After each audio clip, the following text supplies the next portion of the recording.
Hey everyone, I'm Chris from Champion Helmets, and this is our review of the Scorpion XO 510 Air.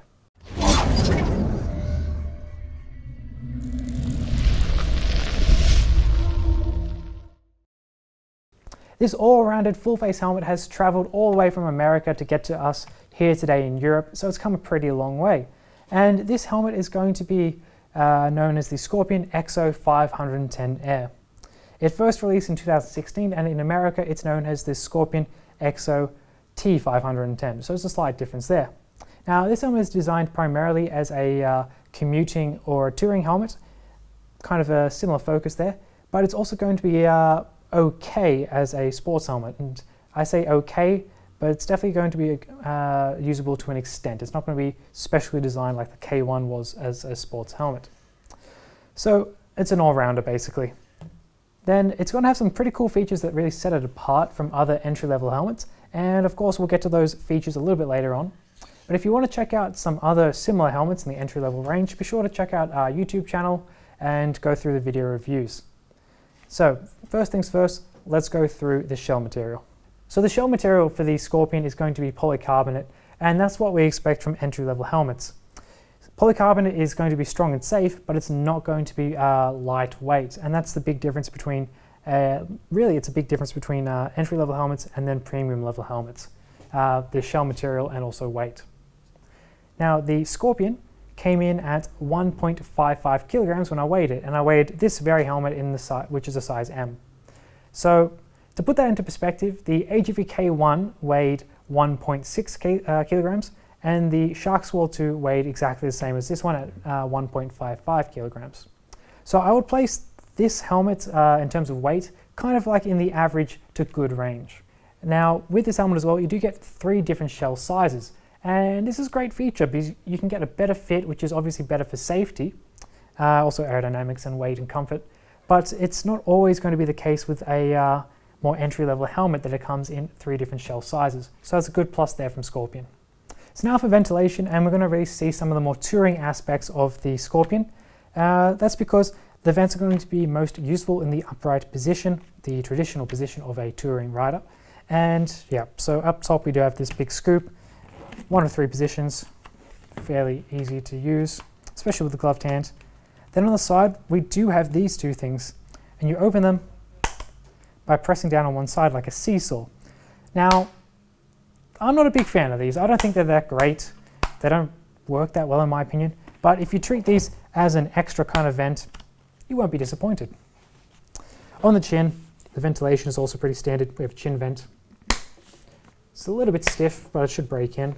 And it's going to bring air to the visor and also onto your chin. Then all this air is going to be escaping out the back through the spoiler here. So onto the visor now, and it's going to have some pretty cool features. First of all, pins. It's pin lock prepared. What's even better though is that pin lock is in the box, so that's a nice little kind of like free gift there from Scorpion.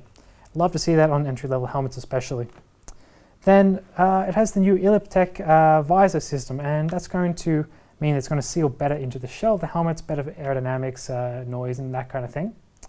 But it does mean that we've lost the cracked city position. You can see it just doesn't go into it. I can't open it into it really. But yeah, so that's a bit of a disappointment for some people, but you know, give and take. We do have a better visor system. Sadly, we just don't have that cracked city position. You can see here though, we do have a lock for the visor, so I'm just going to twist that, and then it's not going to open. Put it back, and it opens. So it's not super strong, but it's a nice little thing to have, and it does do the job pretty well. So now, first of all, we'll talk more about the sun visor in a moment, but I'm going to take the visor off for you guys because it is quite easy. I'll show you how to do that. First of all, open it up all the way. Then this little like toggle here, you're just going to pull it and then lift it off. So let me do that again on the other side. So pull it and lift it off. Nice and easy, not hard at all. So let me just put it back on. First of all, you want to get it into the open position. I like to pull this toggle down. I think it makes it easier.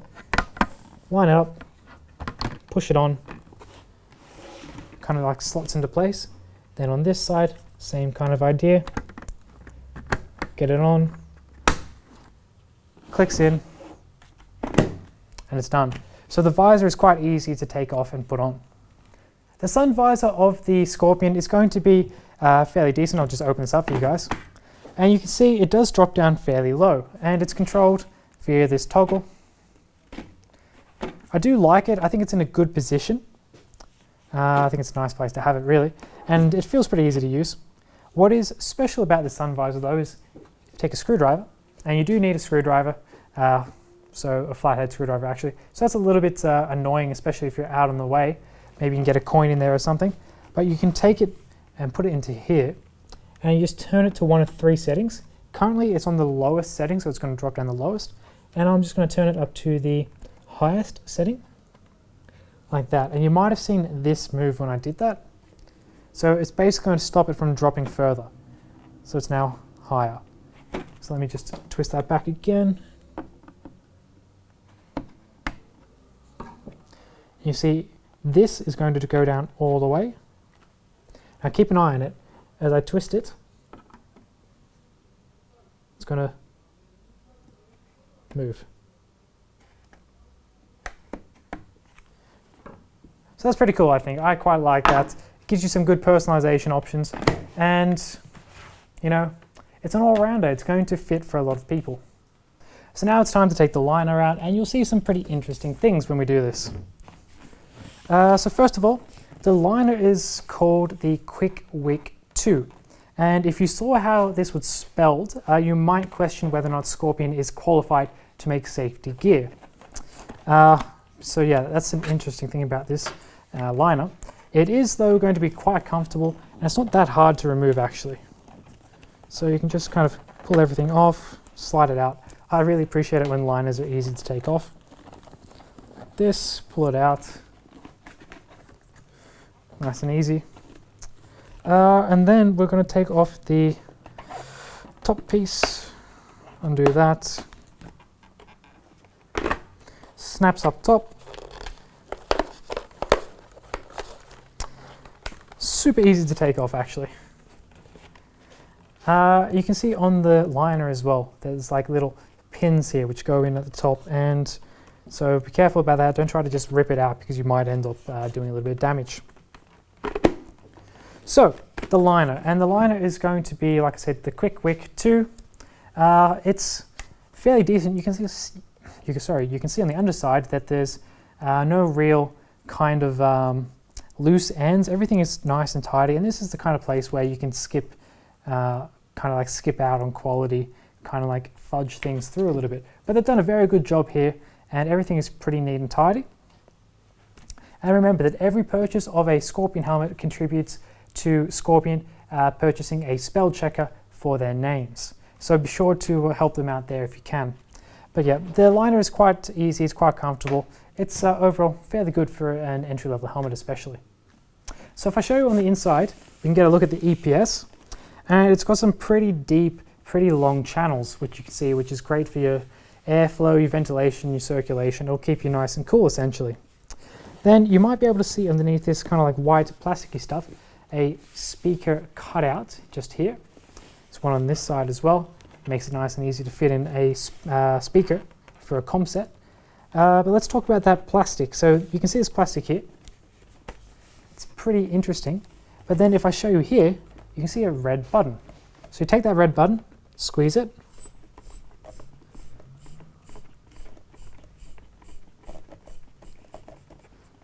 So maybe you saw this rise up. So this is like their Airfit technology system. Basically, it lets you inflate your liner, so you can get it to a more personalized, more custom fit, but you can still take off and put your helmet on pretty easily, because you can just undo it by doing this. So it's a pretty cool system, actually. I do like it. I think it's pretty fun. But on top of that, it's also pretty handy. So with a traditional helmet, if your liner doesn't fit very well, you go out, you buy a different one, different cheek pads, or maybe some inserts or something. And yeah, so extra hassle, extra fuss, extra cost. But with this, it doesn't fit that well. I might just pump it up a little bit. or it's like, nah, maybe I don't feel like I need it today. So I think that's pretty cool. It's definitely going to be handy. Now I've seen some people online, they love it. I've seen some people online, they don't care. But I haven't really seen anyone or heard of anyone disliking the system or saying much negative about it, because at the end of the day, if you don't want to use it, you don't have to, it's just there. I mean, I guess you could rip it out if you wanted to, but I don't know why you ever would. But yeah, it's not a bad system. It's just a little bit of extra handiness, a little bit of versatility, a little bit of comfort. So I do appreciate that very much. So now that we have the liner back in the helmet, we've tested it for noise isolation, and it's meant to be okay for this helmet. It's been wind tunnel tested. It has some extra liner reinforcements. It's got the new visor system. So we put it through our test. So it did do fairly poorly. It only blocked 4 decibels of noise. That's quite similar to what the AGV K1 did. So for an entry-level helmet, we don't expect much at all from it. But yeah, and it also didn't give us much. So now that we've seen quite a lot of the EXO, I think we can make some judgments on it. This helmet comes in at a recommended retail price of $230 US, and that places it in the high end of the entry-level helmet bracket. So there is a bit of a more cost to it compared to other entry-level helmets, but we do get quite a lot for it. We have the pin lock in the box, the new visor system, comfortable liner, sun visor, and I think the most special thing that we get is definitely going to be that Airfit system for the cheek pads, where you can just pump it up and then let it go. So I think that's pretty cool. I like that quite a lot, and it's nice to see something different on a helmet, especially when, like this, it's going to help you and it's not going to really hinder you. So that's a good trade in my opinion. While you're on the Champion Helmets website, be sure to check out all the product bundles for the Scorpion XO 510 Air, because you can pick up a dark smoke visor for half the price, and this will give you an opportunity to make your Scorpion XO 510 look even cooler for a great price. So this has been our review of the Scorpion XO 510 Air. I hope you've enjoyed it. It's going to be a full face helmet in the entry-level category. It's got some good value to it and some cool extra features like the Airfit cheek pad system. So it's going to have a good safety rating as well. It's going to be an all-rounder, good versatility. It's overall a fairly decent helmet, especially in the entry-level category range. So I'm Chris from Champion Helmets. Thanks for watching again, and I hope to see you all next time. And remember to subscribe to our channel on YouTube.